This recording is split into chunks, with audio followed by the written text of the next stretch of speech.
The chains felt heavier than they should.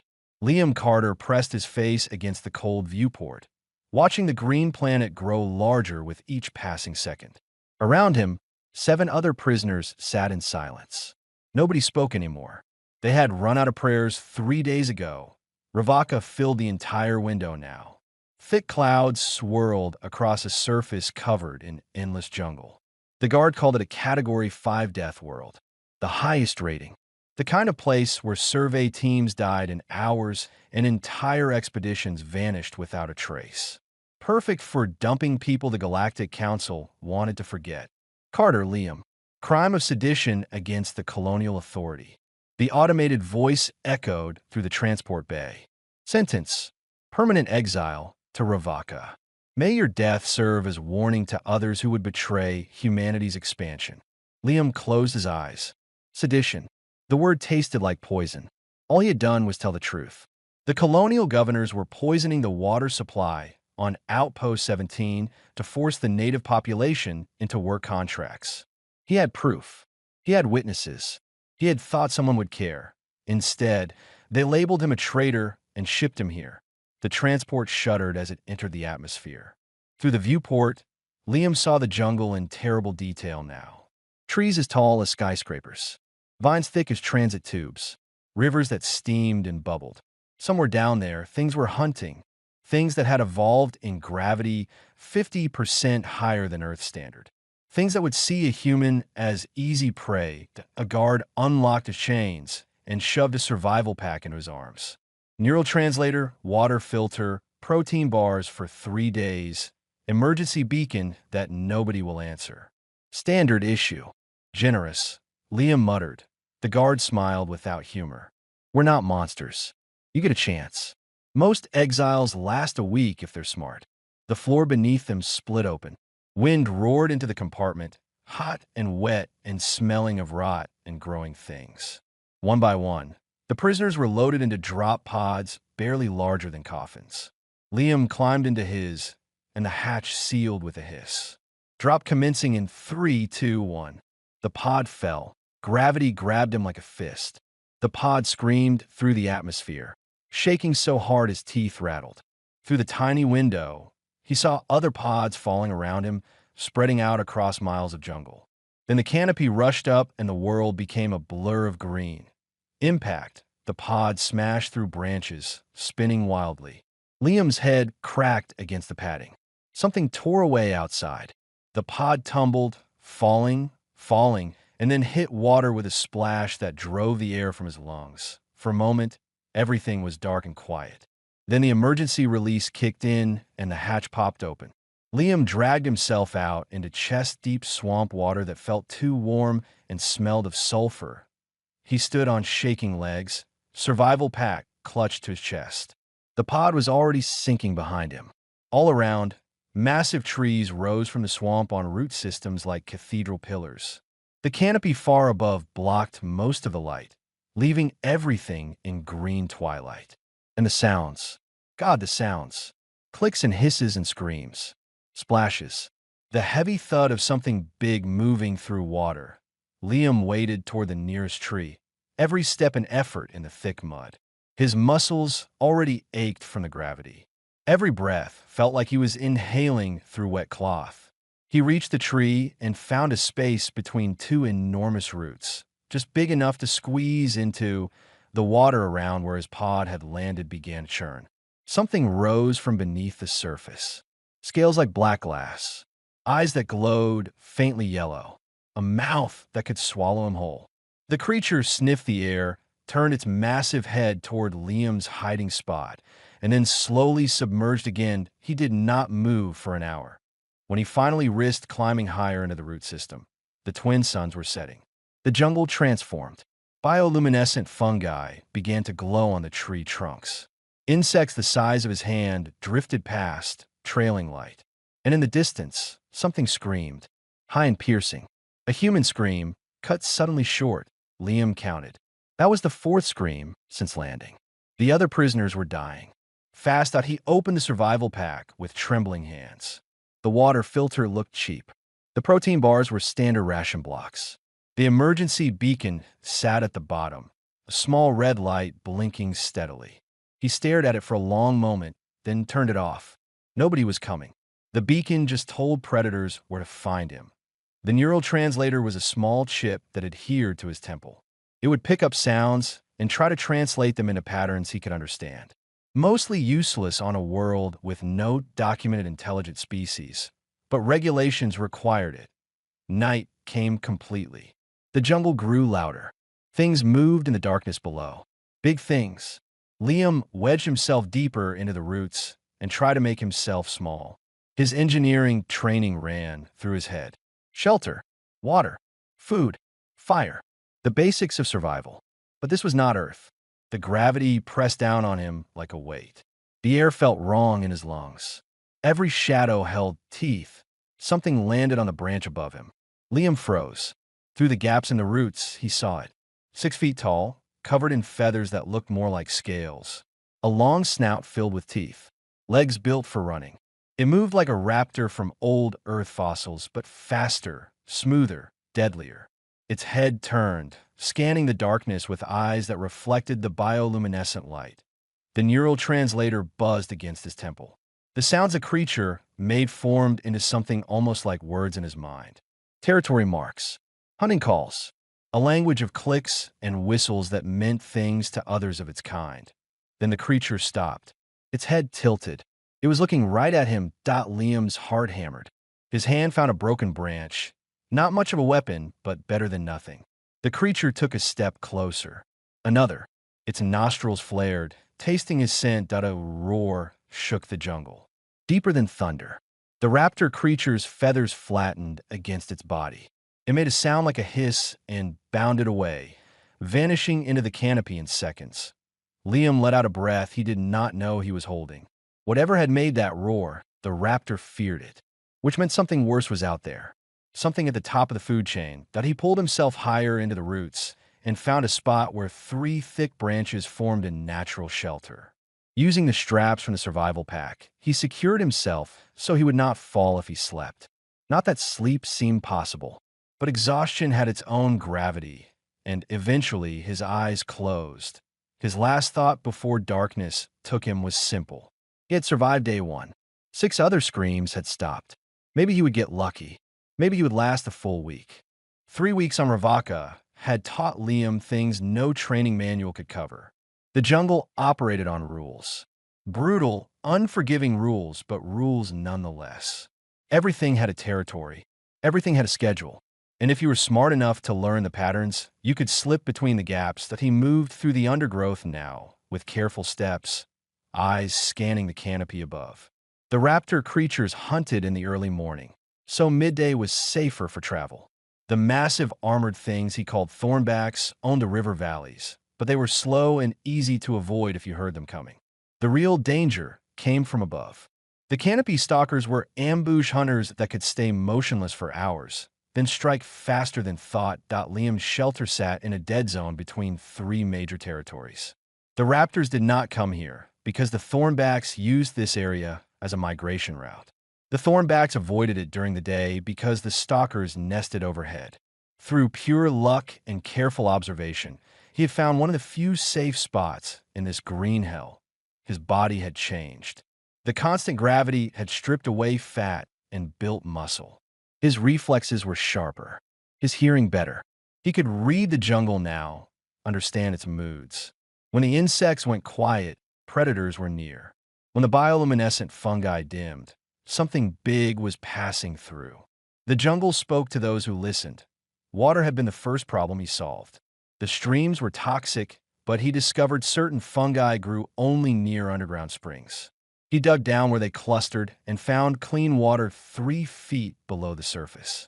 The filter in his survival pack had died after 2 days, but he learned to boil water using heated rocks and a depression in a large leaf. Food was harder. The protein bars ran out after 5 days. He learned through painful trial that most jungle fruits were poisonous to humans. But there were pale mushrooms that grew on the north side of trees. They tasted like dirt and gave him cramps, but they kept him alive. Sometimes he found eggs in stalker nests if he timed his raids right. Once, he salvaged meat from a kill the raptors abandoned He was making his way toward his water source when movement caught his eye.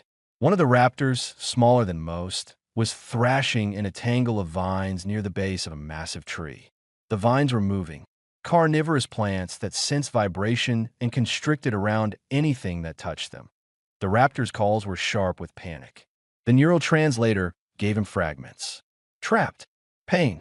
Pack far. No help. Liam should have kept walking. Helping a predator was insane.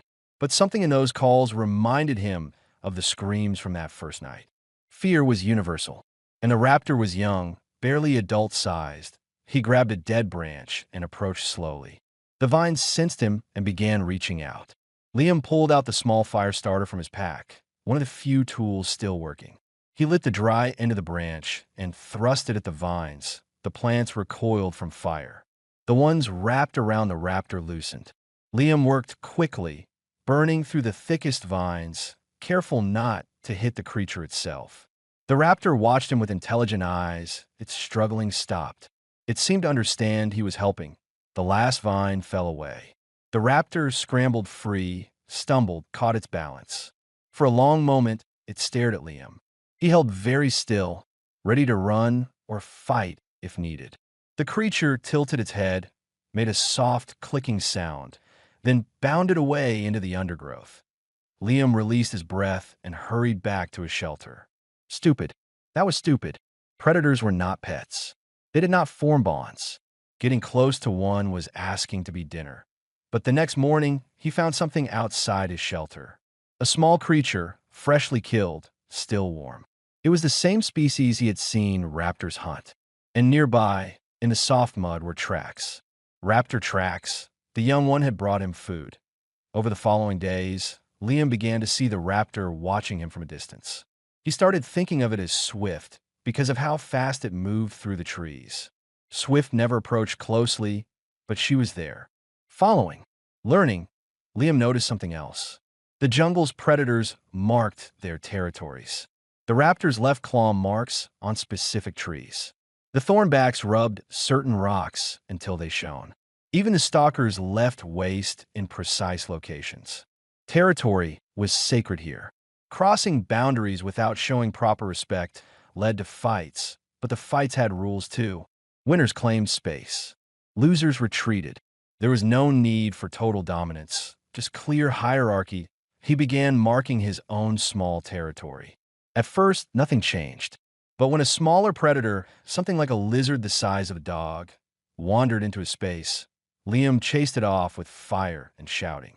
The creature fled. 2 days later, a different small predator approached the boundary of his marked zone, seemed to recognize the territory markers, and turned away without entering. They were acknowledging him, not as prey, as something that held space. That on the 23rd day, the massive predator returned. Liam had seen it only once before, on his first night. It was enormous, 12 feet tall, with 6 limbs, and covered in patterns that glowed with bioluminescent light. The patterns shifted and changed colors. The neural translator buzzed constantly, but could not quite make sense of what the lights meant. The creature stood at the edge of Liam's territory. Its patterns flickered through blues and greens. Liam's engineering mind recognized it instinctively. A test. A challenge.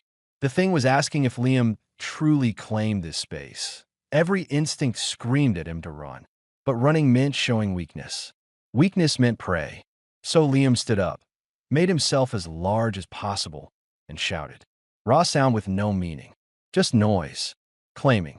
Defending. He grabbed a burning branch from his fire and waved it. The massive predator's patterns shifted to yellow. Its head tilted. For several heartbeats, neither moved. Then the creature's patterns changed to a soft purple, and it made a sound like a deep drum. It turned and walked away, its heavy steps shaking the ground.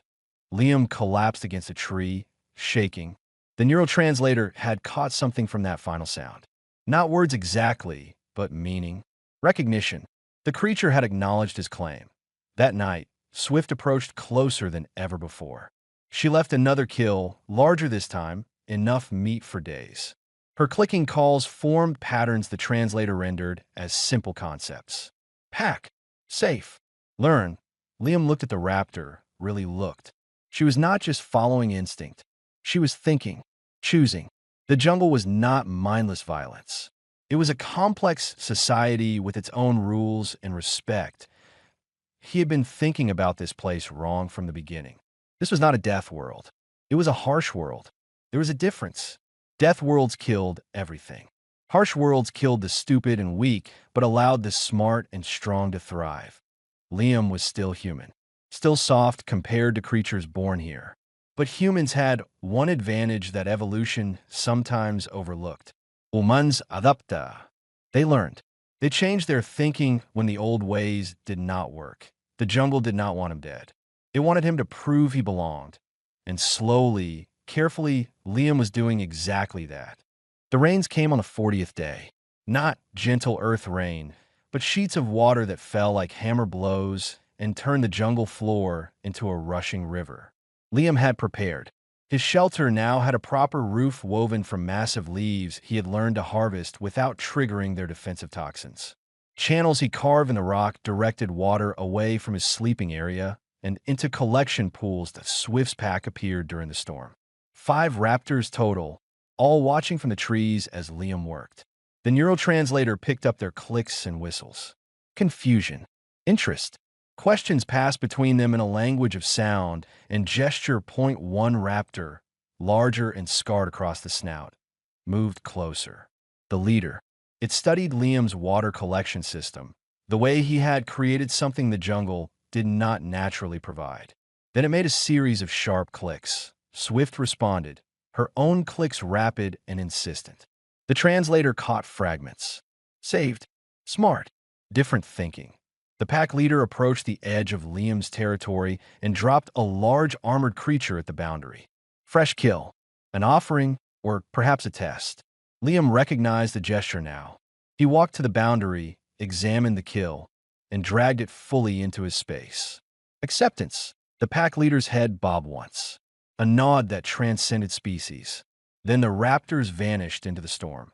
After the rain stopped, Liam skinned the armored creature and used its shell plates to improve his shelter.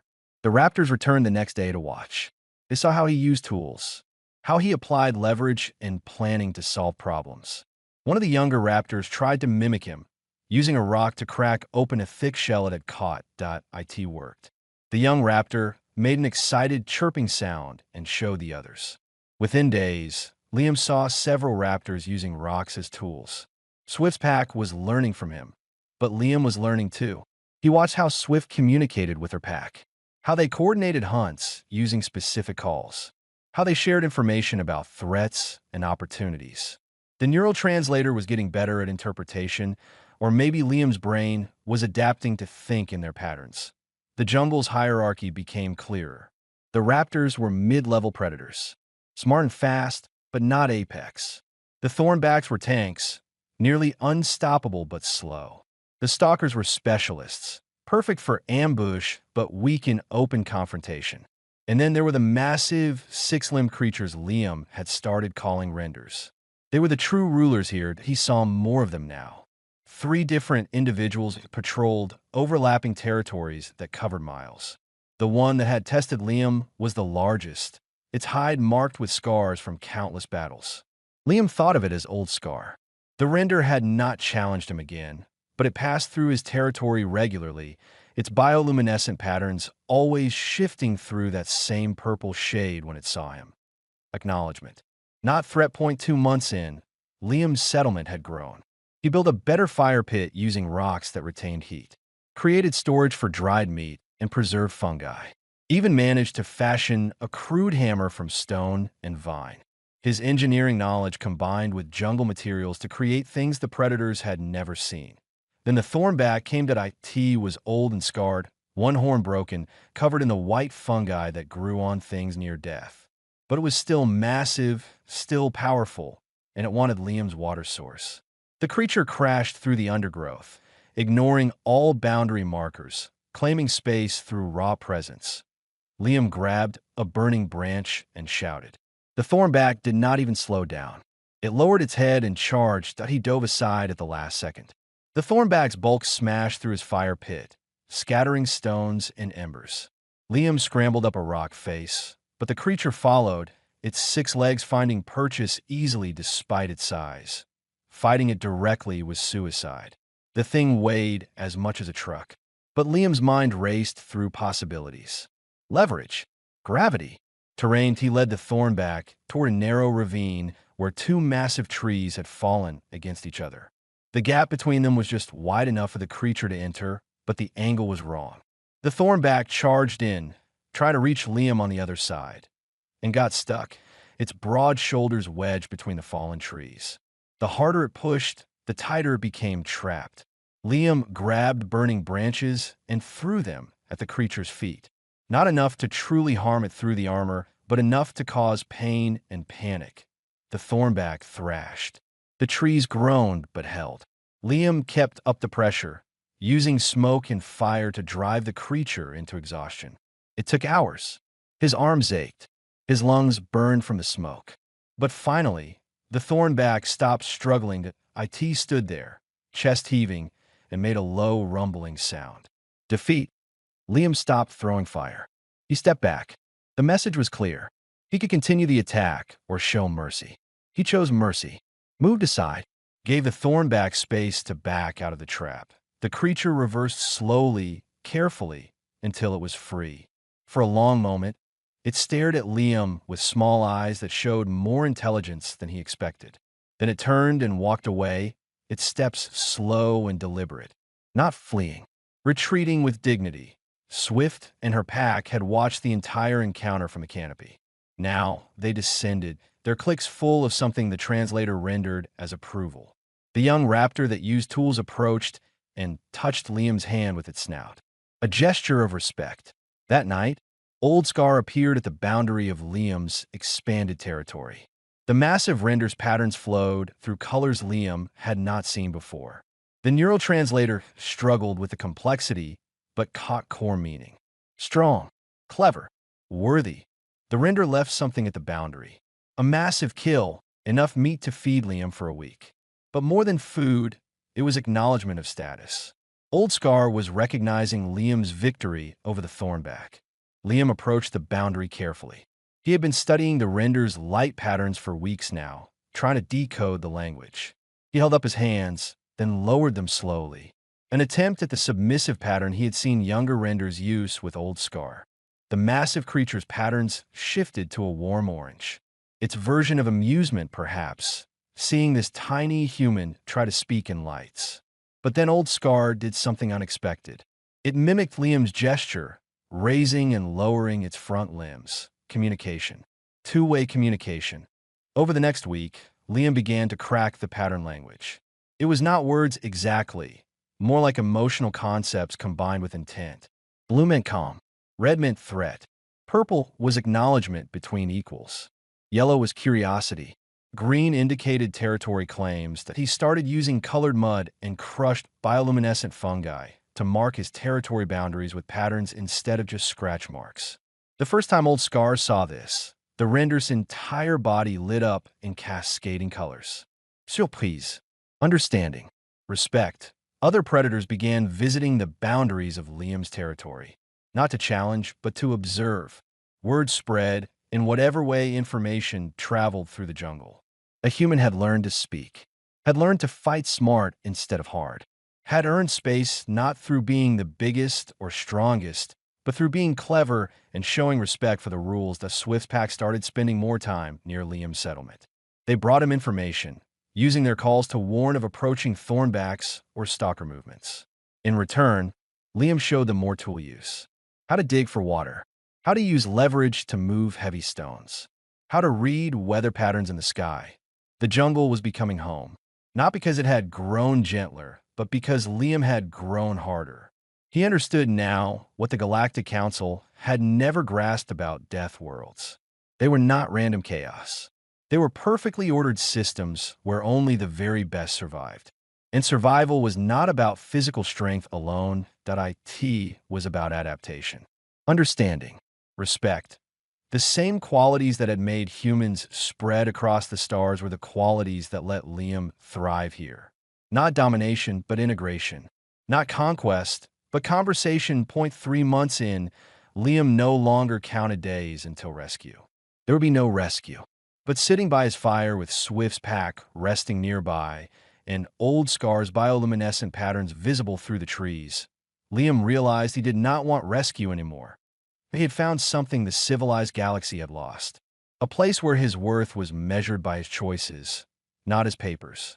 Where respect was earned through action, not granted through position. The jungle had tried to kill him. Instead, it had made him stronger. The ship appeared on the 107th day.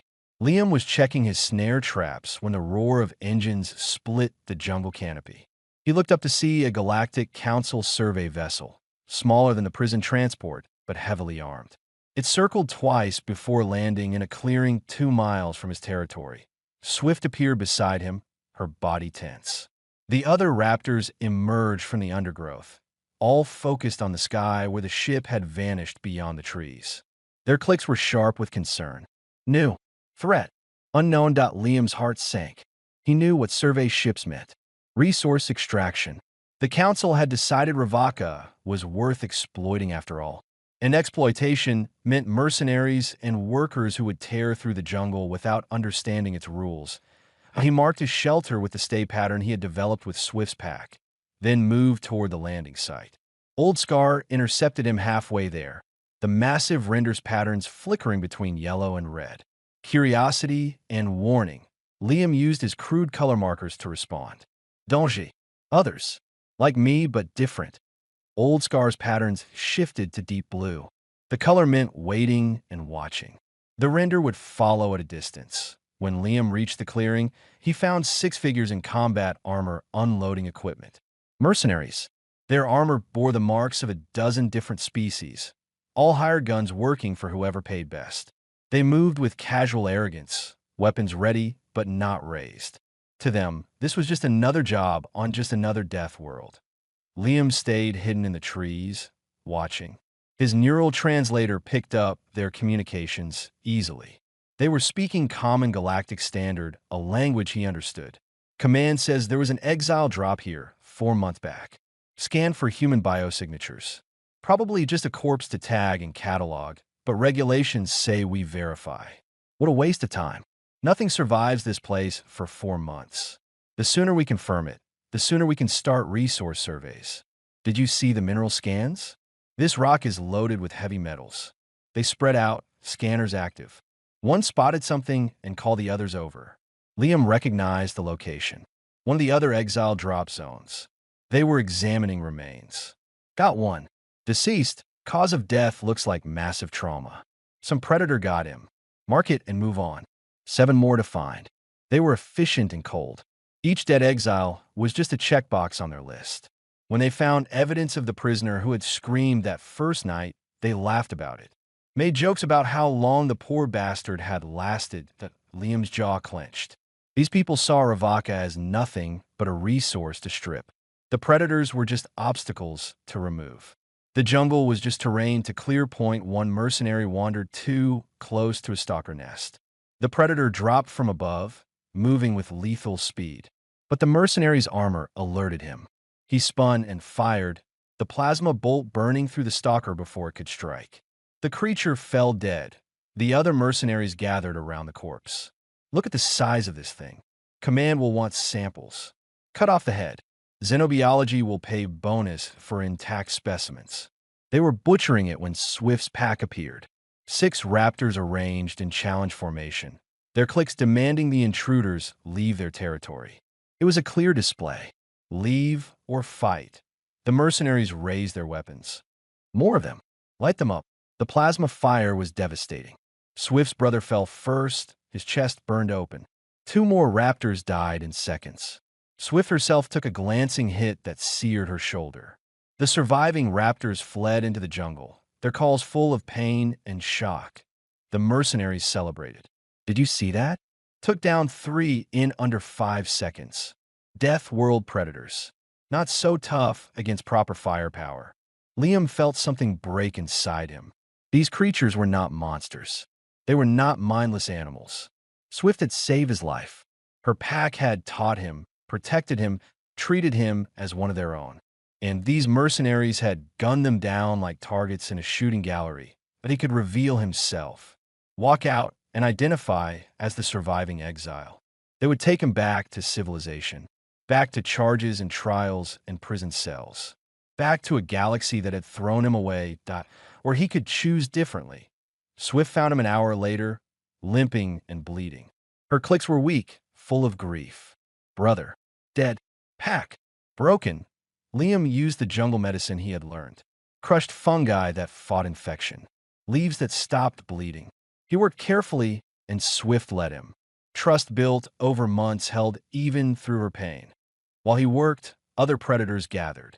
Thornbacks at the clearing edge, stalkers in the canopy, an old scar, the massive render standing like a monument, its patterns flickering red and black. Threat, death, the jungle wanted blood. The mercenaries had broken every rule, killed without cause, showed no respect, took trophies, but the predators did not cooperate. It was not their nature.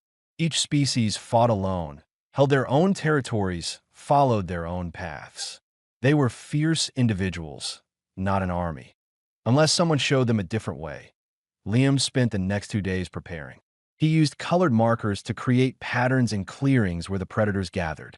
He drew simple pictures in the dirt showing mercenary positions and movement patterns. He demonstrated coordination using rocks and sticks, showing how different attacks from different directions could overwhelm superior firepower. The predators watched. Old Scar understood first, its vast intelligence grasping the concept of combined tactics. The render's patterns shifted and other renders appeared. 3 more of the massive creatures, drawn by Old Scar's summoning, Swift's remaining pack, studied the battle plans. The Thornbacks observed from the forest edge, their small eyes tracking the diagrams. Even the stalkers descended from their high nest to see what this human was proposing. Liam showed them the mercenaries' patterns. They always traveled in groups of 2. They relied on their armor's sensors. They were arrogant and predictable, and they had no idea the jungle could think that he used the pattern language to communicate with Old Scar. Together, hunt, victory. Old Scar's patterns ran through every color in rapid sequence. The render was considering something that went against millions of years of evolution. Cooperation between species, shared purpose, pack tactics on a scale the jungle had never seen. Then the massive creature's patterns settled on purple. Acknowledgement between equals. Agreement. Old Scar turned to the other predators and its patterns blazed. The message was clear. This human leads. This human plans. We follow. It should not have worked. Species that had hunted each other for eons should not have been able to cooperate. But Liam had spent months earning their respect, showing them that different thinking led to survival, proving that the human way of problem-solving had value, and they had all seen their own kind killed by the mercenaries. The jungle had rules. The mercenaries had broken them all. Over the next day, Liam organized the impossible. Shrikes were positioned as scouts and harassment forces. Thornbacks became mobile barriers to break enemy formations. Stalkers took high positions for ambush strikes. And the renders formed the killing circle, their massive strength ready to finish what the others began. Liam explained the mercenaries' technology, how the sensors worked, how to overload the shields with sustained attacks, how their plasma weapons overheated and needed cooling time. The predators learned fast. They had been surviving in this harsh environment their entire lives. Adding human tactics to jungle instincts created something terrifying. On the 3rd day, Liam led them to the mercenary camp. He carried weapons now, a spear made from thornback bone, a club weighted with heavy stone, fire materials that would burn even in rain. The mercenaries had set up a perimeter of sensors and auto turrets, sophisticated technology that should have made them untouchable, but they had never faced a death world that fought back with intelligence and coordination.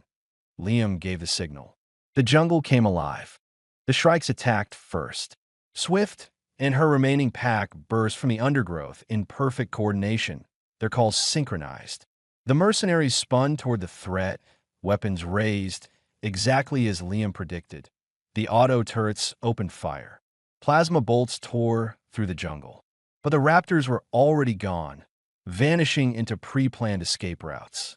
The turrets tracked empty air, wasting ammunition on shadows. Contact, north side. Multiple hostiles. I count 6 of those raptor things. Spread out and nail them. The mercenaries moved into formation, 3 pairs breaking in different directions. Exactly what Liam had hoped. Divided forces were vulnerable forces. The Thornbacks hit from the west. 4 of the massive armored creatures charged in a line, their combined weight shaking the ground. The mercenaries' sensors screamed warnings, but there was no time to reposition. The Thornbacks crashed through the auto turret line, trampling 2 of the guns under their bulk. We got heavies incoming. Focus fire. Plasma bolts hammered the Thornbacks. Their armor held for the first few shots, then began to crack. One Thornback fell, its legs shattered. But the others kept coming, breaking the mercenaries' defensive perimeter wide open. That was when the stalkers dropped from above. Point 3 of the ambush predators had been waiting in the canopy, patient and perfectly still. Now they fell on the mercenaries like living shadows. One landed directly on a mercenary's back, its weight bearing him to the ground. Claws found gaps in the armor joints. The man screamed once before going silent. They are coordinating. These things are working together. That is impossible. Death World predators do not cooperate. But they were. The Shrikes returned, attacking from new angles, forcing the mercenaries to split their attention. The Thornbacks formed a living wall, cutting off retreat routes. The stalkers struck whenever a mercenary became isolated. Liam watched from elevated ground, using colored light signals to direct the assault. He had learned the patterns well enough now. Blue flash meant Shrikes pull back. Red meant Thornbacks advance. Yellow sent the stalkers to new positions. The jungle fought like a single organism, each part supporting the others. Point 1 mercenary broke from the group and ran for the ship. Smart. Get to the communications array and call for backup. Liam had expected this. He gave the purple signal. Old Scar emerged from the jungle directly in the fleeing mercenary's path. The man skidded to a halt, staring up at 12 feet of apex predator. Old Scar's patterns blazed pure red. The mercenary raised his weapon, but the render moved faster than something that large should be able to move. One massive limb swept out, sending the mercenary flying 20 feet into a tree trunk. He did not get up. The remaining 5 mercenaries formed a tight circle, backs together, weapons facing outward. Defensive position. Good training. But they were thinking in terms of normal predator behavior. The Thornbacks rushed them from one side, drawing fire. The mercenaries poured plasma into the armored creatures, dropping 2 more. Their weapons began to overheat, cycling systems struggling to cool the barrels. In that 3-second cooldown window, the Shrikes attacked from behind. Point 2 more mercenaries fell. Only 3 remained now, and their confidence was breaking. Fall back to the ship. Move, move, move. They ran. The jungle pursued. But Liam signaled the predators to slow down. Let the mercenaries reach the ship. He needed them alive for the next part. The 3 survivors made it to the landing ramp and scrambled inside. The ship's shields activated, a shimmering barrier that would stop any physical attack. Point 1 of them. The leader, based on his armor markings, activated the communications panel. This is Survey Team 7 requesting immediate extraction. We are under attack by organized indigenous forces. Repeat, the Death World predators are displaying coordinated hunting behavior and tool use. We need military backup now. Silence from the communicator. The man tried again. Still nothing. Liam stepped out of the jungle, holding a bundle of metal components. The ship's external communication array. He had sabotaged it 2 hours before the attack, using climbing skills learned from watching the stalkers. The mercenaries saw him through the ship's viewports. Saw a human, ragged and scarred, covered in jungle mud and carrying weapons made from bone and stone. Saw him standing among dozens of predators that watched him for direction. The leader activated the external speakers. You're the Exile. Carter, right? Liam Carter. Liam nodded. What have you done? These creatures, they are following your orders. They are not following orders, Liam said. His voice was rough from months of disuse with humans. They are defending their home. You came here, killed without respect, took trophies. You broke every rule. Rules? These are animals. No, you just never bothered to learn their language. Another mercenary pushed forward. Roth, according to his name tag, older than the others, with the scars of a veteran. The council will send more ships. Armed ones. They will burn this jungle to bedrock if you killed council employees. Then they will burn empty rock. Your survey scans showed minerals. But scans also show this planet has unique electromagnetic properties. Properties that make long-range communications impossible without relay satellites. And we destroyed your relay 30 minutes before the attack started. The stalkers are very good climbers, even into orbit. Roth's eyes widened. He understood. The council did not know the survey team was in trouble. Would not know for weeks, maybe months. By then, the jungle would have reclaimed everything. You planned this. All of it. I learned from the best teachers. Liam gestured to the predators around him. They taught me that strength alone is not enough. Intelligence matters. Adaptation matters. Respect matters most of all. The leader tried a different approach. We can negotiate. The council will pardon you. Full amnesty. Just let us go. I do not want their pardon. I want you to deliver a message. Liam stepped closer to the ship. Old Scar moved with him, the massive render's presence making the ship's shields flicker from proximity stress. Tell the council that Ravaka is claimed, not by force, but by right of those who understand it. Tell them this is not a death world. It is a harsh world, and harsh worlds do not tolerate the stupid or arrogant. They will come anyway. You know they will. Then they will learn what we learned. Adapt or die. Liam raised his hand, and the predators shifted, moving into positions that made the ship's weapons targeting systems flash red with too many threats to track. Roth studied Liam for a long moment. The old mercenary had seen things in his career. He knew when a fight was lost. We will deliver your message. But Carter, you realize what you were giving up? Humanity? Civilization? Everything you were. Liam looked around at Swift and her pack, at the Thornbacks that had charged in a plasma fire to break enemy lines, at Old Scar, whose bioluminescent patterns showed respect and kinship. He thought about his shelter in the trees, his place in the jungle's hierarchy, the language of lights he had learned to speak. I am not giving up humanity. I am showing what humanity can be when we stop trying to conquer everything we meet. He paused. Tell them one more thing. Tell them the exile is dead. But something new lives here now. Something that belongs. Roth nodded slowly. What do you want us to call you? Liam thought about it. Carter was his old name, his civilized name. That person had died in the swamp 4 months ago. But he was not a predator either. He was something in between. A bridge. Tell them the jungle calls me Walker, because I walk between worlds. The mercenaries powered up the ship. The predators tensed, ready to attack if it proved a trick.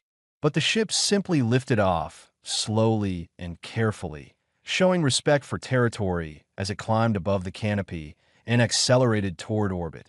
Swift approached Liam, her injured shoulder healing well. Her clicks formed words the translator rendered with warm colors. Pack. Home. Safe. Old Scar's patterns shifted through approving purples and blues. The render made a deep sound that vibrated in Liam's chest. Not a roar. Something gentler. Recognition between equals. The other predators dispersed, returning to their territories. The battle was won. The jungle was defended. Life would continue as it should, with respect and balance. Liam walked back toward his shelter. The twin suns were setting, painting the canopy in shades of red and gold. Somewhere in the distance, a thornback called out territorial claims. A stalker answered from the high branches. The jungle's evening song. He belonged here now, not as conqueror or victim, but as participant. The galaxy had tried to throw him away. Instead, they had given him something precious. A home where his worth was measured in choices, not credentials. Walker.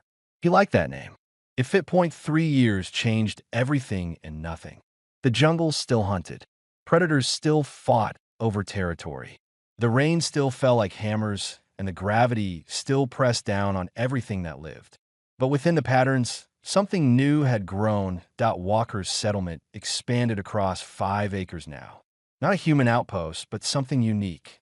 Shelters built in the trees using techniques that combined human engineering with jungle materials. Water systems that served him and the predators equally. Meeting grounds where different species gathered without violence the Swift's pack had grown. She led 12 raptors now, her offspring learning to use tools from hatching. They could crack shells with rocks, dig for water using sticks, even create simple traps for prey. The younger generation grew up thinking cooperation was natural. The Thornbacks had learned to use the ravines Walker showed them, leading prey into natural kill zones instead of relying only on raw strength. Their hunting efficiency improved 30%. More food meant healthier herds and fewer territorial disputes. Even the stalkers adapted. They created networks of signals using bioluminescent markers, warning each other of dangers and opportunities across miles of canopy.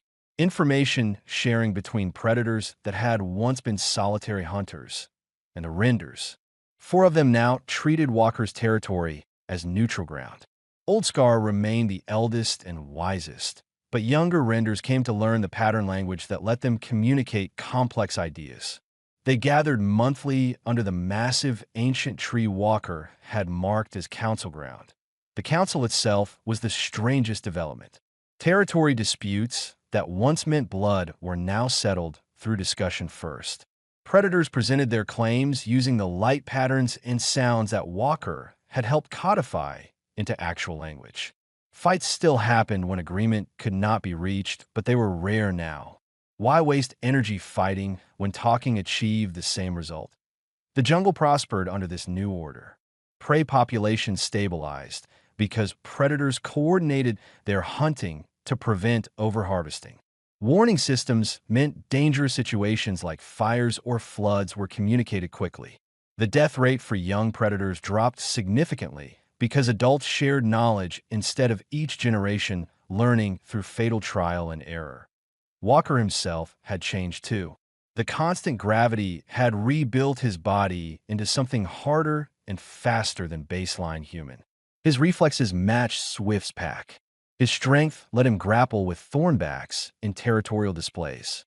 His pattern language skills were fluent enough to hold philosophical discussions with Old Scar about the nature of intelligence and consciousness. He was not quite human anymore, but not quite predator either. Something in between, and bridge between ways of thinking. The Galactic community heard stories. Roth had kept his word and spread the tale of Ravaka's defender. Some called it myth. Others called Walker insane, a human who had lost himself to isolation. But the story spread, and Ravaka was marked as forbidden territory until the colony ship arrived. Walker saw it from his elevated perch, a massive transport capable of holding thousands. Not a survey vessel, not mercenaries, actual colonists looking to settle. The ship entered orbit and began deployment of atmosphere processors. Old Scar found Walker within hours. The render's patterns blazed urgent red and yellow. Threat. Many. Sky. Walker used his scavenged equipment to hack into the colony ship's broadcast channels. He heard their plans. Ravaka had been approved for Category 2 colonization. The Death World rating was being downgraded based on new survey data showing manageable threat levels. Someone had falsified the reports. Corporate interests, probably. Ravaka's resources were too valuable to leave untouched. The colonists would land in 3 days. 50,000 humans with terraforming equipment and weapons. They planned to clear the jungle in sections, creating safe zones for settlement. What they called safe zones, Walker called genocide, that he could warn them, tell them about the jungle's intelligence. But would they listen? Humans rarely did when profit was involved. They would see only primitive animals, obstacles to remove. Walker gathered the council. All 4 renders attended, along with pack leaders from the Shrikes, dominant thornbacks, and stalker nest mothers. He used every communication method he had learned. Patterns, sounds, drawings in the dirt. The message was complex. More humans coming. Many more. With power to change the jungle itself. To burn it. Reshape it. Destroy everything. Old Scar's patterns flickered through confusion to understanding to rage. The other predators responded with fear and anger. This was beyond anything they had faced. How did you fight something that could remake the world? Walker showed them. Not fighting, talking. He would go to the humans. Speak for the jungle. Try to make them understand that Swift's clicks were sharp with concern. Donji, they kill. Remember, Walker knew the risk. But he also knew something the predators did not. Humans were capable of terrible things, yes. But they were also capable of change, of learning. Some humans, anyway, maybe enough. When the first shuttle landed, Walker was waiting in the clearing. He had cleaned himself up, dressed in clothes he made from jungle materials.